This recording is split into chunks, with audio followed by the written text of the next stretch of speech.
All right, today you were to have read Exodus 21 through 26. So what are some things that stood out to you there? Anything that you didn't know before, Amelia? I didn't know that the Hebrew slaves had to serve 6 years, and then in the seventh, they were free, but they didn't do it for everything. They didn't earn anything. So anybody who was a slave of Yeah. the Israelite people only served 6 years, and then they were released. Yeah. Okay. Which is a pretty humane way of doing it, right? I mean, slavery in the ancient world was not like it was in this country in the 19th century. Slaves, every civilization had slaves. It was not unusual, but to be treated well like that was unusual. John? I didn't know there's a whole section devoted to the loss of slaves. Mm-hmm. I never knew that if the father sold his daughter into slavery, she wasn't treated as the males. So God gave them lots of rules about how to treat slaves. Do you think that was true in any other society? Probably not. Rick? I was gonna say what you said. I just didn't remember reading about the laws in general. Okay, Matthew? Just I thought that the slaves served their whole life. I didn't know that it was only 6 years, and then on the seventh they got released. I just thought it was their whole life. Yeah. And did you read in there about what if a slave wanted to keep working for the master? I think that's in there. Did you read anything about And they had that? the seller buy the and then buyer doesn't work, right? A person could say, I want to stay with you. And in that case, they would put a hole in his ear and put something there to indicate that he is a willing slave. Okay, what else? I didn't know that Moses was on the mountain for 40 days and 40 nights. I didn't know it was that long. Yeah, that's a long time, isn't Yeah. it? So you can kind of understand why the children of Israel were saying, where is he? Yeah. He's been gone a long time. Okay, anything else? Okay, it's important that you read through this because we don't talk about everything that's in there. Just hitting the parts that really have something to do with the ancient civilization that we're looking at. So it's important that you read through so you get a full picture of what happened to these different people. Okay, for tomorrow, I want you to do the same thing with Exodus 27 through 33. Exodus 27 to 33. Okay, now let's get into what happened at Passover.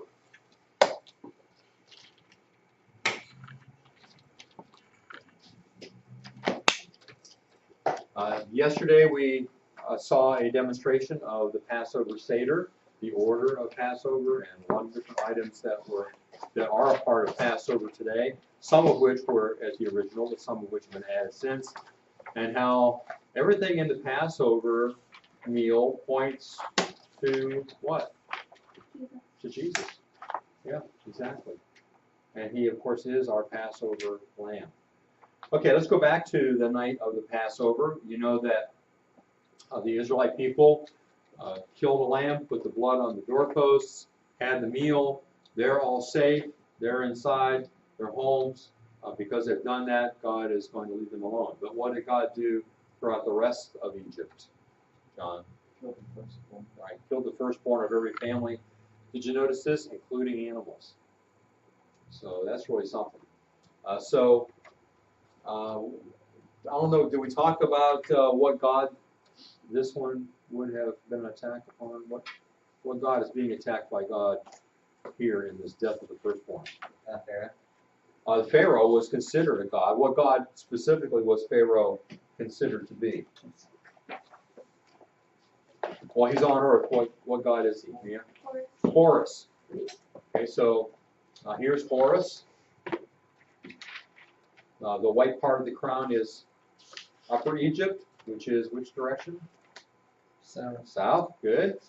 And the red part is Lower Egypt, which is north, which would would include the Nile Delta. So together that crown shows that he ruled over all of Egypt. And the Pharaoh identified himself as Horus.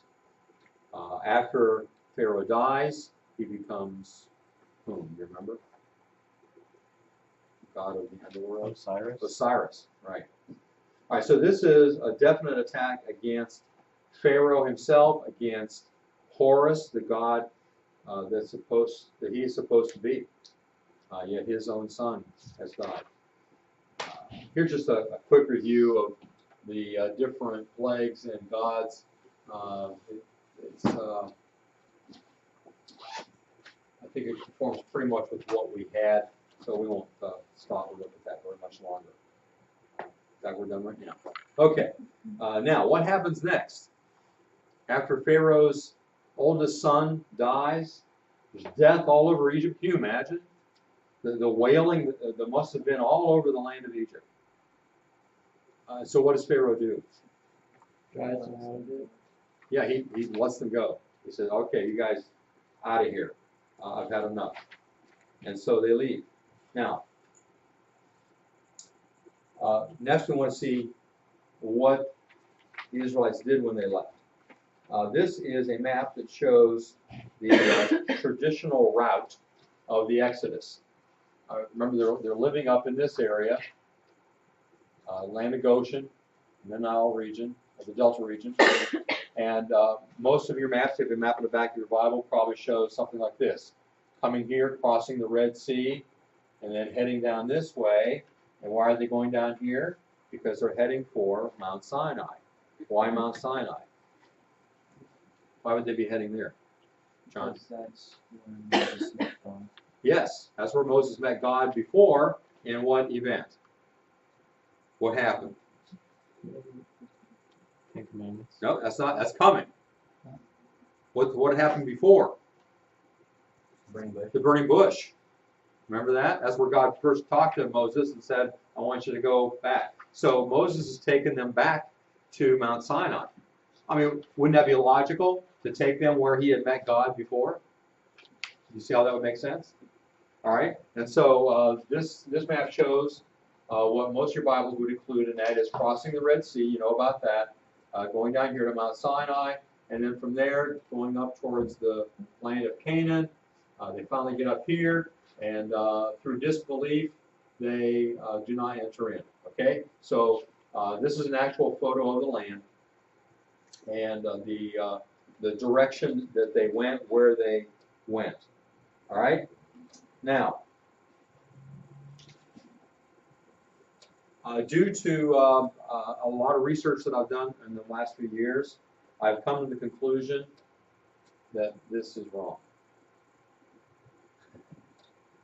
You want to know why?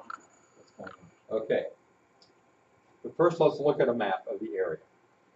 Okay, you recognize this over here is the delta area of Egypt, right? This is called the Sinai Peninsula today, because down here was where we thought Mount Sinai was. Now, what do we know about when Moses had to run away because he killed the Egyptian? Where did he go? Remember? What's the name of the land to which he fled? You know, being a shepherd there.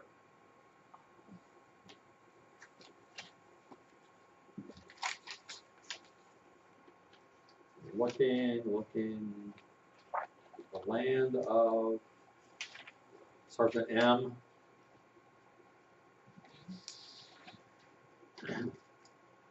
All right, I'll tell you. The land of Midian. Does that sound familiar? He went to the land of Midian. Now, does anybody know where Midian is?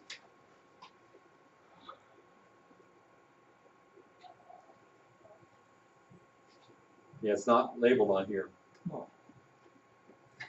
You thought maybe you'd find it? No, it's not. Midian is over here. Now, what is Moses' occupation when he's over here? He's a shepherd. What is he doing when he sees the burning bush?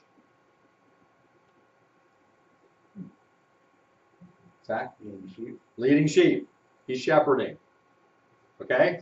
Now, we know that he lived in the land of Midian. This is where his father Jethro lived, and he was herding sheep here.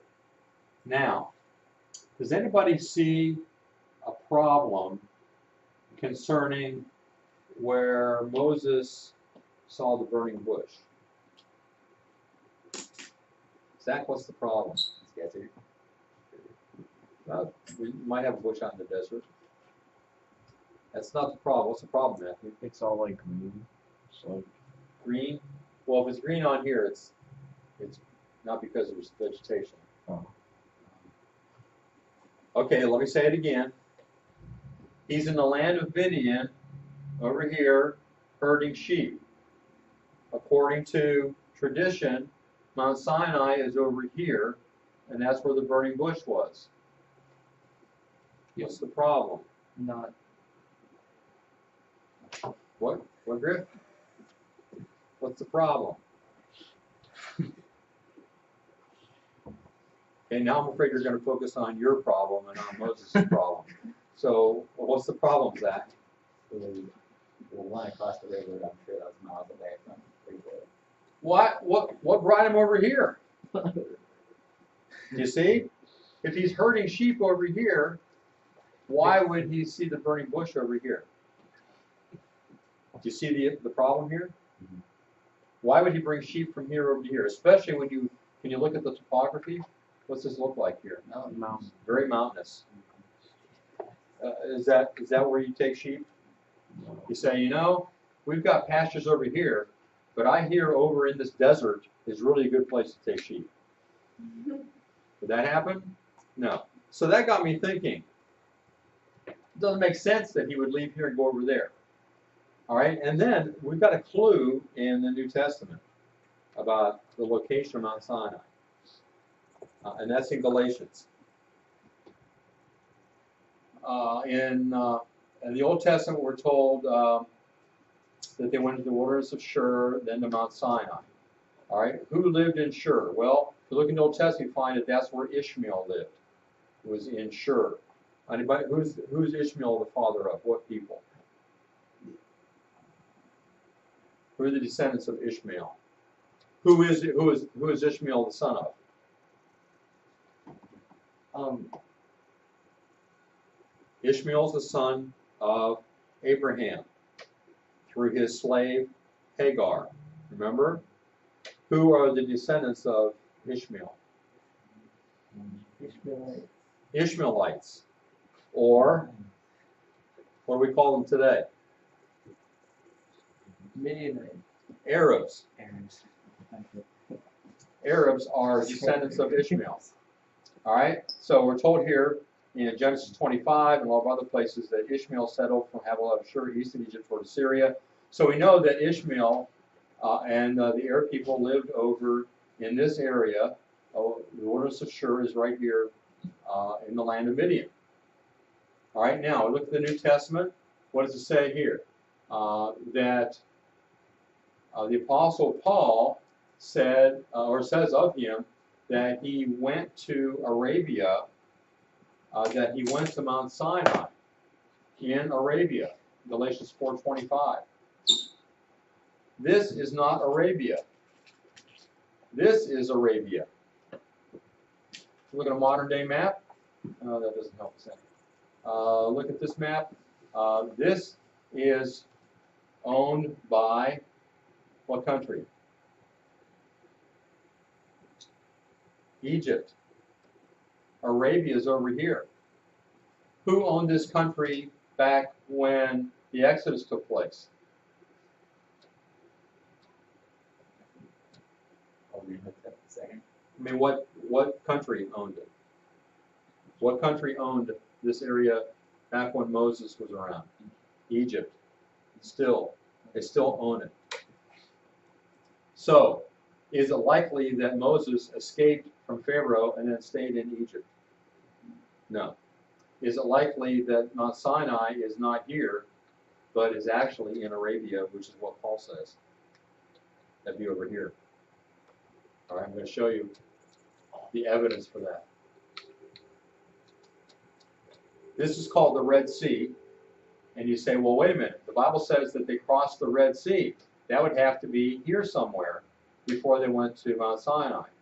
You know, something I didn't realize until as I was researching this, and I opened a book of maps that I have of Old Testament that shows every battle. You know, if you want to find out what happened, you can look at these maps. And I noticed something I'd never seen before. Not only is this called the Red Sea, so is this over here. This is where they went. They went from Succoth, instead of going down here to what is called Mount Sinai today, they went across this way and down to here and crossed this Red Sea to get to the land of Midian, because that's where Moses had lived, and that's where the real Mount Sinai is. Now, does that make sense so far? Logically, I'll give you some factual information that will solidify that for you. All right, now, I want you to see something before I go on to the next slide. Do you see this right here, that little brown area? Do you see that, where I was pointing? All right, what's that look like? What do you think that is? No, this is taken from satellite. This is an actual picture of that area of the Earth from satellite. What does that look like? You see, it's a different color than everything else around, right? I'll show you. The reason that they traveled along here is because there's what's called a wadi. A wadi is used in that part of the world for a dried up river basin.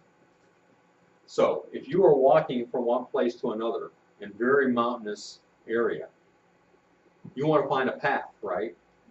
Well, have any of you ever found a dry riverbed when you're out walking in the woods or someplace?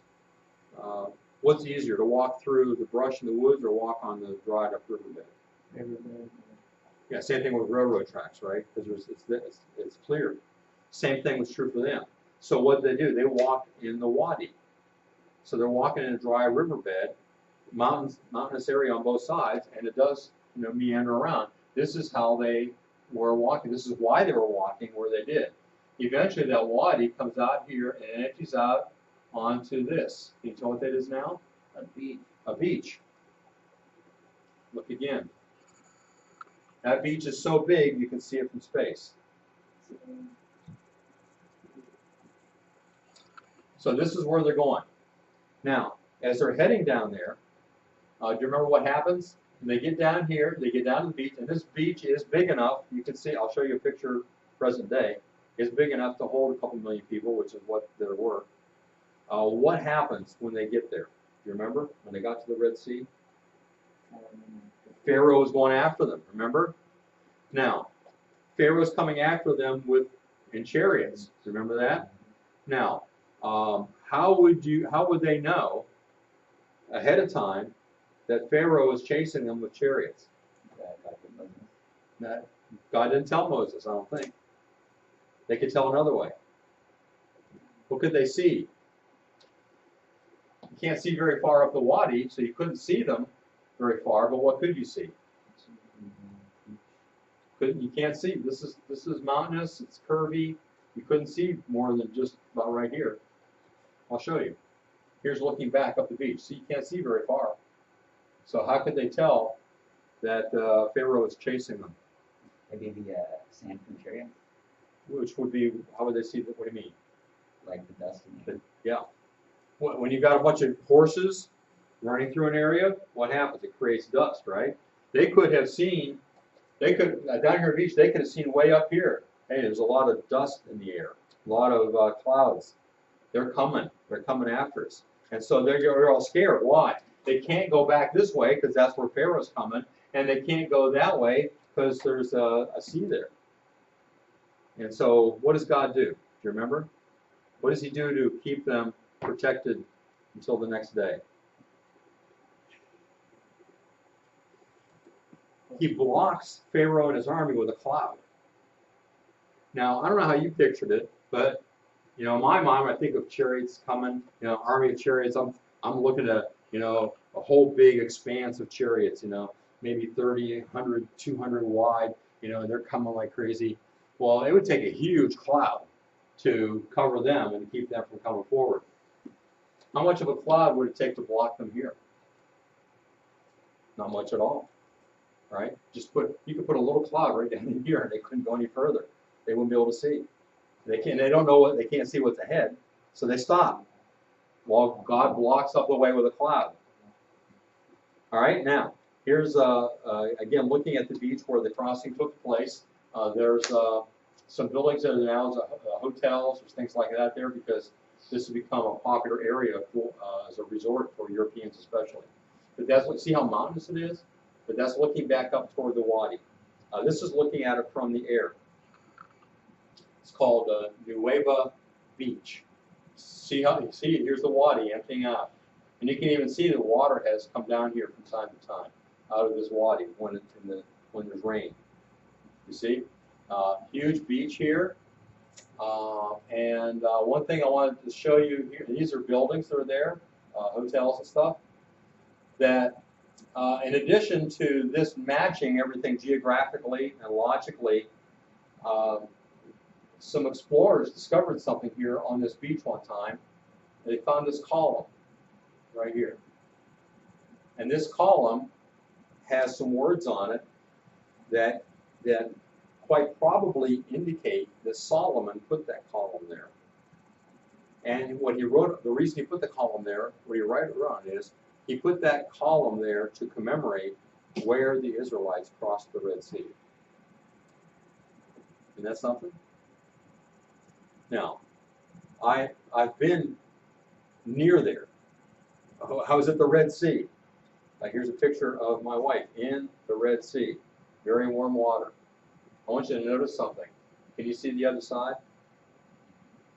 Is that a lot bigger than you pictured the crossing of the Red Sea being? Yeah, usually we only have a picture of, oh, it's just over there. It won't take long to get across. It's huge. You can't see the other side. The other thing is, now I forgot what my virtual point. Let's see, what was that? Let's see, the column. Oh, I can't. I got sidetracked in looking at the Red Sea, and I forgot now what I was going to say. Is it about the column? Oh, I know, when I was there.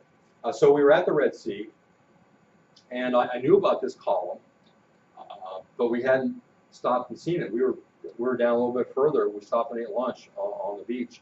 So I asked the guide that was with us, first of all, I went exploring. I thought, Solomon's column's got to be here somewhere. So I'm walking around the beach area, looking around to see if I can see this, you know. And so finally I saw our guide, and we had free time to do lunch and stuff. And I went to the guide and I said, are we going to see Solomon's column? And he said, oh, no, that's about 20 minutes back. I said, well, why didn't we stop? He said, I didn't think anybody would be interested in seeing it. What? I've flown across the world. In part, I wanted to see Solomon's column. And you're thinking nobody wanted to see it? I told some other people in our group, and they were really upset too. They were almost ready to demand they turn the bus around and go back, but they didn't.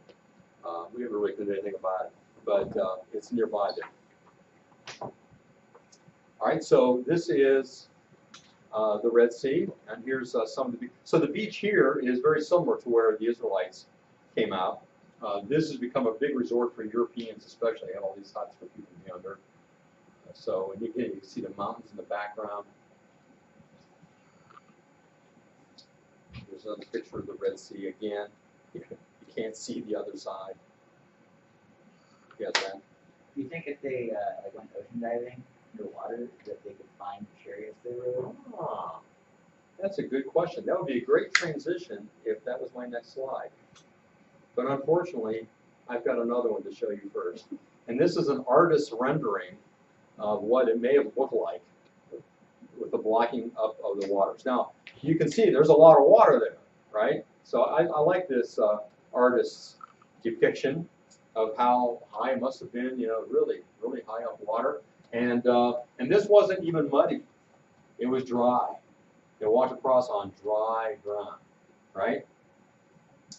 Now, there may have been problems, I don't know. Hello, ma'am. I'm from Troop 316, and I'm here to help you cross the Red Sea. I don't know. Did they have Boy Scouts to help little ladies across? I don't know. Maybe they did. Another issue I think might have been, the children walking along, trying to pick the fish out that they see in the sea. I don't know whether that would happen or not.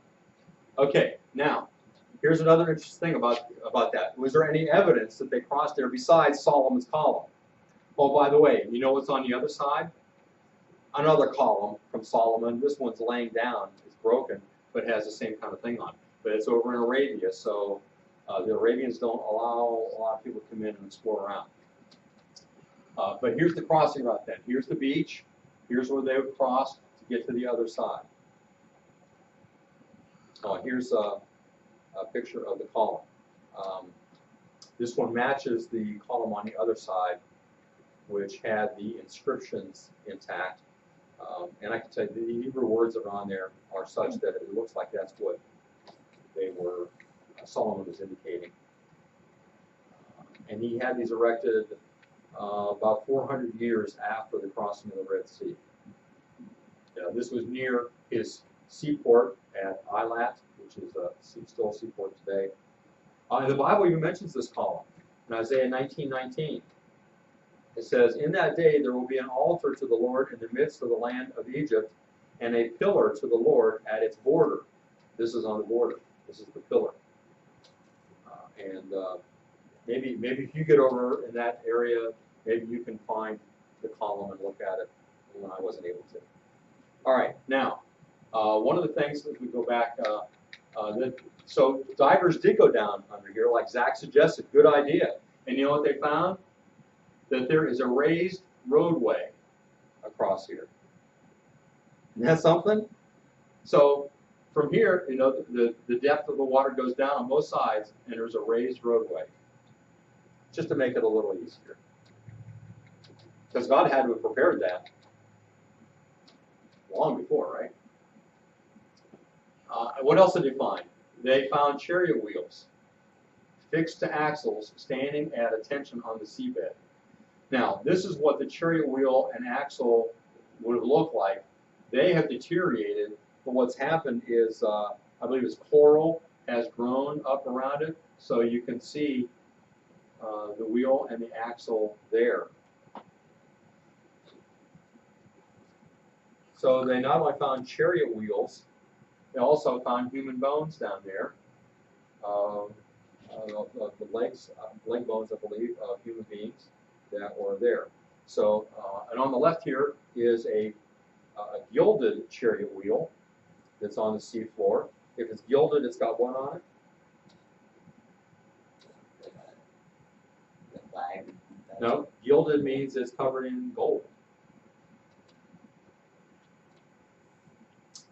And the guy that found this, Ron Wyatt, used a molecular frequency generator from his boat, and he set the equipment to search for gold, and that's how he found that. The Bible said all the chariots of Egypt and 600 choice chariots, which would refer to gold veneered models, were in the army pursuing God's people. It's speculated that there were 20,000 chariots destroyed that day. Okay, above you see a picture of a chariot in an Egyptian tomb from the same period. They used 4- and 6-spoke wheels, and they are both found here in the Gulf. They were only used at the same time during that time period, the 18th dynasty or 1400 BC. Then we see the human femur bone covered by coral. It was tested at Stockholm University. It's from the right leg of a man who would have been about 5.5 feet tall. And it was mineralized by resting in the Red Sea for a long time. Now there's some who dispute this evidence, but it seems pretty clear to me. You may quibble about spokes in the wheels and things like that, but in fact, there was a pastor with us on our trip to Greece a couple of years ago that said, well, they were taught in Bible school that Bible college that, yeah, there are people that believe this, but his professor didn't. Well, I wish I'd have thought to ask, well then, how did all those chariot wheels get there? How did all that get there if that wasn't the place where they crossed? Did some other chariot army rush into the sea? It just seems unlikely that there's any other explanation. All right, so where's the real Mount Sinai? Well, there are a couple people that have found the real Mount Sinai, and it's over in this area of Arabia. So this is the Red Sea, there's the beach, it crossed over, and there's Mount Sinai. Here's the location in Midian, which is present-day Saudi Arabia. And here's a picture of it. Now, one of the things that's striking about what the Bible says about going to Mount Sinai is that Moses was to instruct the people. Do you remember this? What did he instruct the people to that they were not to do concerning Mount Sinai? They were not to even touch it. Right? Now, how many of you have ever been to the Rocky Mountains? Okay, Appalachian Mountains in Pennsylvania. None of you have been to Pennsylvania? It's right there. What happens when you go to mountains? Can you tell exactly where the mountains begin? No, it's a gradual thing, right? Most of the time. Can you tell where this begins? Exactly, right? Is it possible for you to walk up to the mountain and almost touch it and not touch it? Yeah. Very few places would fit that description. All right, so that's why it's thought that that's Mount Sinai. There's some other reasons too. Some things that were found. By the way, Ron Wyatt did a lot of research, and he had to secretly take pictures over here. There was another family that also accidentally discovered it. They're an American family who was in Saudi Arabia. The father was working there. They decided to take a couple-day vacation and just drive around and didn't know where they were going. They came across a place that had fences and do not enter, but there was no one around, so they got curious, and they went in, and they found a lot of things there at Mount Sinai. They had to sneak, back then they had film, cameras. They had to sneak their film out of the country because if it was discovered, the Saudi government wouldn't allow them to take it with them. They don't want people coming here. But here, and some of these are pictures from those two and also drawings. Now notice here, this is a drawing. One of the things that happens at Mount Sinai, remember, is Moses asked God to see his glory. He wanted to see him face to face, and God says, you can't look on my face and live. But I'll let you see my passing glory. And remember, he put Moses in the cleft of the rock, and he's a hollowed out place in the rock to protect him from himself. He says, as I pass by, I'll let you see basically the shadow of my glory. Do you remember that? Okay. Well, at the top of this mountain, there is a cleft, and all around it is burned. It's all black. And I think it was Ron Wyatt brought back a piece of it for analyzing, and the people that analyzed it said, well, it's only burned on the top. So this is not native to the rock. This is something that happened to the rock. What else did they find? They found an altar built there. They found 12 pillars. Why 12? 12 tribes of Israel. They found, and this people will see this in a minute, where the brook that came out of the rock. There's the site of the golden calf worship. There are boundary markers, which we're told Moses set at the foot of the mountain.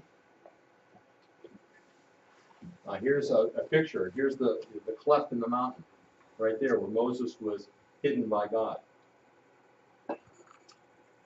Above left, here's a dozen giant boulders are stacked in the encampment area and reveal 12 ancient Egyptian petroglyphs of bulls, which you see here. Remember, they built what? A golden calf, a golden young bull to worship. What does that remind us of in Egypt? What god? Apis. Apis, the bull. That's what they were used to. So that's what they built. Now, they thought they were still worshiping the one true God, but they needed to have a picture. So they built this bull, they drew pictures, and what's interesting is these drawings of bulls are not like drawings of anybody else in that area. They reflect exactly the kind of drawings that there were in Egypt, even though the Egyptians were never there. The Israelites knew how to draw Egyptian bulls. Large altars are found on both sides of the mountain. You can see another drawing there. And here's where Moses receives the Ten Commandments, at Mount Sinai. Not in the Sinai Peninsula that it's called today, but in Arabia. And you're familiar with the Ten Commandments, as you see there. Now, also, here's the rock. Remember when Moses struck the rock, the water came out? Well, this rock has a crack in it, and there are signs of erosion, even though this is an area where it doesn't rain very much. There are signs of water having flowed out of that rock. How? Well, that is a good question, unless that's the place that the Israelites came. All right, so I think there's a lot of evidence for seeing that Mount Sinai is actually in Arabia, which, like I said, is hard to get to, and not traditional Mount Sinai. So why is it that people think that Mount Sinai is in the present Sinai Peninsula? I've been there. I climbed what they said was Mount Sinai. Worst physical experience of my life. I'll tell you about it sometime. But why is it there?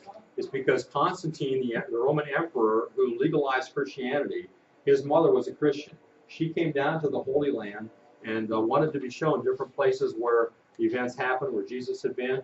And what she did in every one of those places is build a church building. She's the one that started that. She asked them where Mount Sinai was. Somebody told her that Mount Sinai was down in that peninsula. And so she had a monastery built there. It's called St. Catherine's Monastery. And that's been the tradition ever since. It's based on Helen. But now you know the true story. All right, don't forget about your assignment for tomorrow, and we will continue. Hey, Jeff.